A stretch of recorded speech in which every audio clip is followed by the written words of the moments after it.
Okay, so today we are going to study the different digestive glands. ঠিক আছে, তো digestive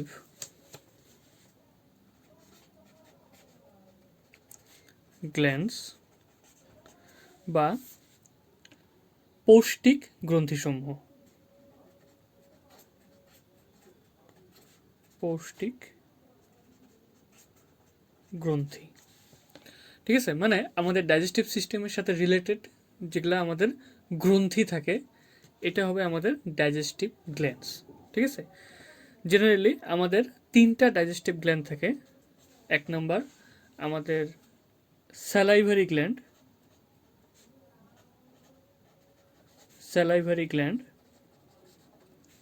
number 2 বা এটাকে বাংলাতে বলে লালা গ্রন্থি। নাম্বার 2 যেটা আমাদের যকৃৎ বা লিভার, যকৃৎ এটাও একটা gland. Gland is something that secret some substances. ঠিক আছে, সেটা অন্তঃস্রাবী বহিঃস্রাবী উভয় দুইটাই হতে পারে, but it has to secret some substances. And 3 নম্বর যেটা আমাদের গ্ল্যান্ড, সেটা হলো অগ্নাশয় বা প্যানক্রিয়াস। এটা হলো অগ্নাশয়, রাইট। এবার let's discuss the following glands one by one. প্রথমে আমাদের আসবে যে স্যালাইভারি গ্ল্যান্ড, স্যালাইভারি গ্ল্যান্ড বা লালা গ্রন্থি।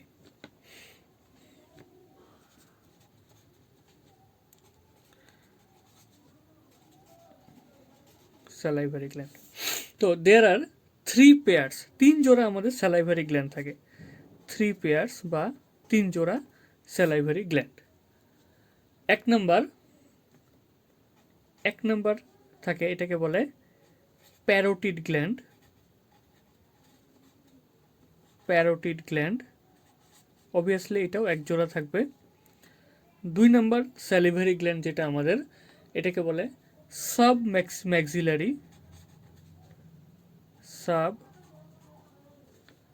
ম্যাক্সিলারি বা এটাকে সাব ম্যান্ডিবুলারও বলা যায়।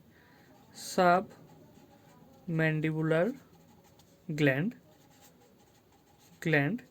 And number 3, actually sub maxillary বা সাব ম্যান্ডিবুলার গ্ল্যান্ডটা কোথায় থাকে? আমাদের যেটা জ বোন, দ্যাট ইজ দ্য চোয়ালের নিচে থাকে।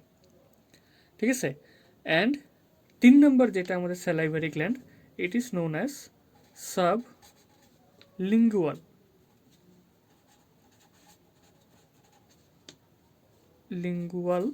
গ্ল্যান্ড, অ্যান্ড এটা ঠিক আমাদের যে জিভ বা টাং এটার নিচে থাকে।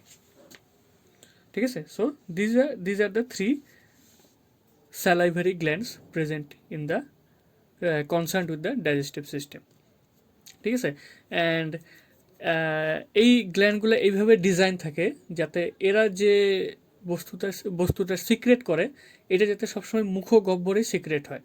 ঠিক আছে, they are designed in such a way, and generally এদের মেইন ফাংশন হলো আমাদের খাদ্যবস্তুটাকে পিছিল করা, so that it becomes easier for the person to swallow বা গিলতে যাতে সুবিধা হয়। আরও অ্যাক্সেসরি ফাংশন থাকতে পারে, জেনারেলি লাইসোজাইম থাকে, এটা অণুজীব ধ্বংস করে। অ্যান্ড তাছাড়াও আরও তো আমাদের salivary amylase to some extents কার্বোহাইড্রেটের আংশিক পাচনও করে। So these are the 3 salivary glands concerned with digestion. ঠিক আছে, নেক্সট আমাদের যেটা gland, that is the number 2, this is our liver বা যকৃৎ।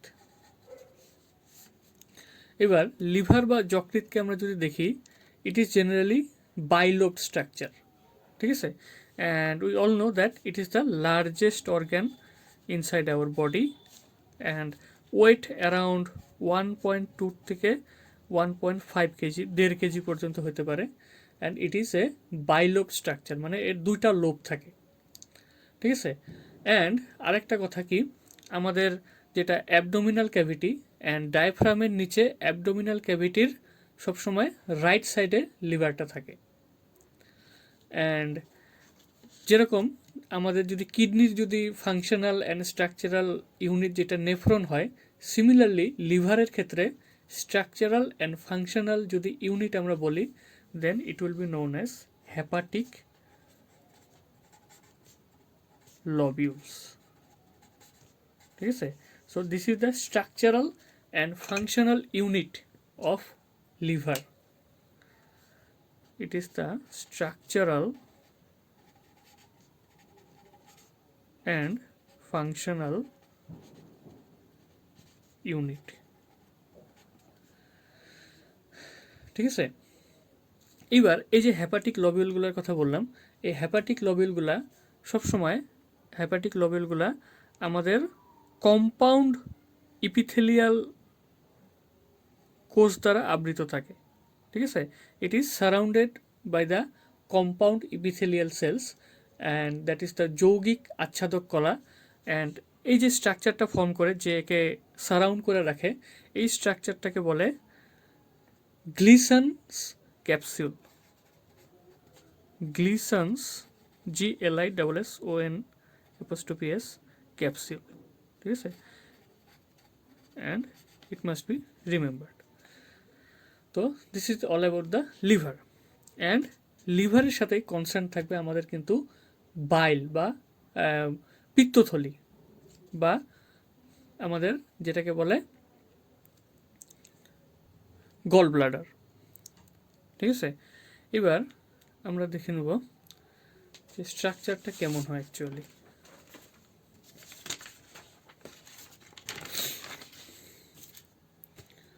So let me draw it.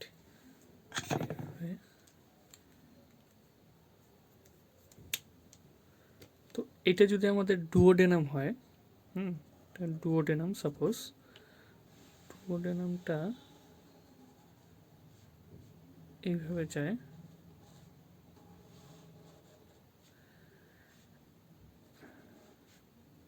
এখান থেকে কিন্তু আমাদের, suppose this is our gall bladder, একটা ব্যাগ লাইক স্ট্রাকচার। যকৃতের কাজ হলো বাইল সিক্রেট করা, অ্যান্ড বাইল স্টোর হয়ে থাকে গল ব্লাডারে।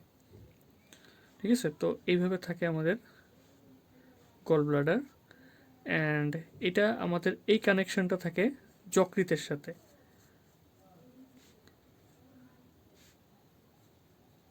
এইভাবে, অ্যান্ড তাহলে এটা আমাদের গেল, this is our gall bladder বা পিত্তথলি, gall bladder, and this two ducts are coming from the liver. এটা যকৃত থেকে আসা নলি, হ্যাঁ, যকৃত নলি, যকৃত নলি, এই দুটা।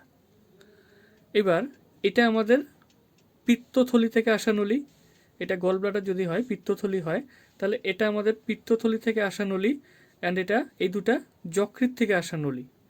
এবার পিত্তথলি থেকে উৎপন্ন নলি আর যকৃত থেকে আসা নলি, এখানে কিন্তু একটা কমন রাস্তা এটা মিলে যায়।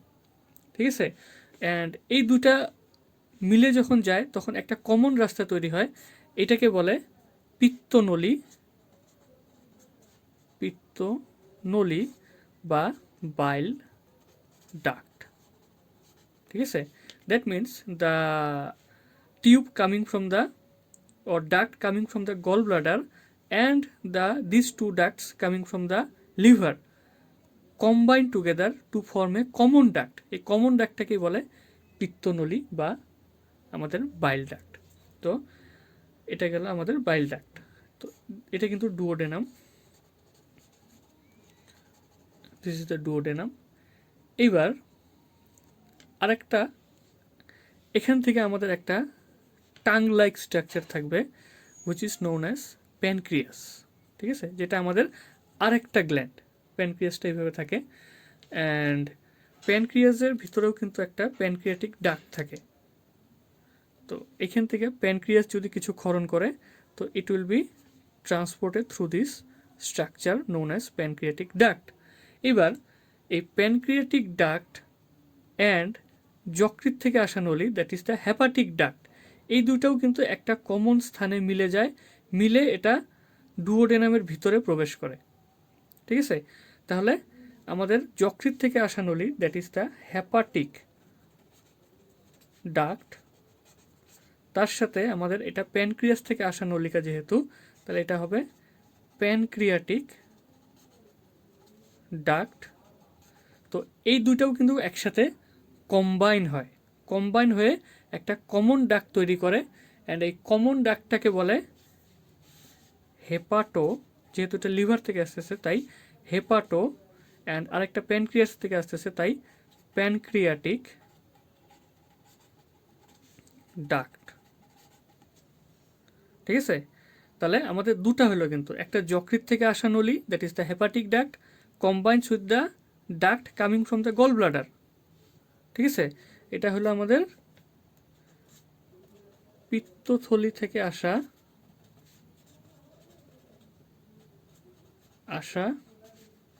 নলি, তার সাথে কম্বাইন হলো আমাদের যকৃৎ থেকে আসা নলি, and it forms a common passage, এটাকে বলে পিত্তনলী বা বাইল ডাক্ট।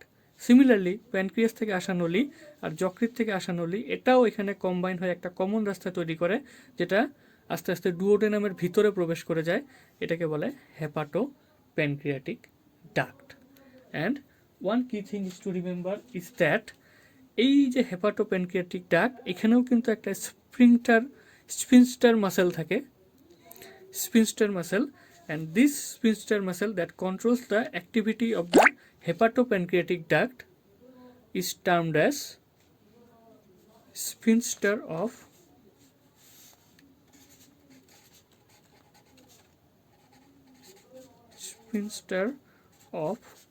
Oddi. ঠিক আছে, তো this is the structure of the digestive glands. This is the diagram that elaborately says that what are the structures of different digestive glands. ঠিক আছে, তো আমাদের ডাইজেস্টিভ গ্ল্যান্ড কী কী হলো? 1 নম্বর স্যালাইভারি গ্ল্যান্ড, 2 নম্বর লিভার, অ্যান্ড আরেকটা আমরা বলতে পারি যে 3 নম্বর, এটা আমাদের 3 নম্বর যেটা অলরেডি আমি এখানে দেখাইছি, এটা হবে 3 নম্বর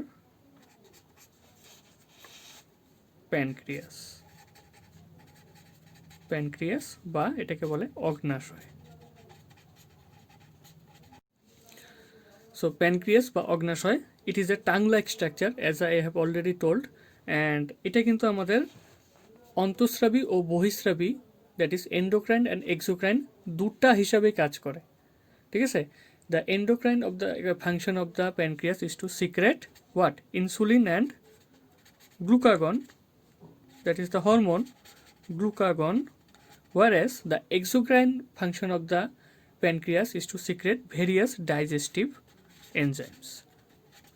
তো একটা কোশ্চেন আসতে পারে, what is the organ that acts as both endocrine and exocrine gland, that is অন্তঃস্রাবী ও বহিঃস্রাবী হিসাবে কার্যকর একটি অঙ্গ? This is the pancreas. So this is all about today. This is the structure showing different digestive glands. Thank you.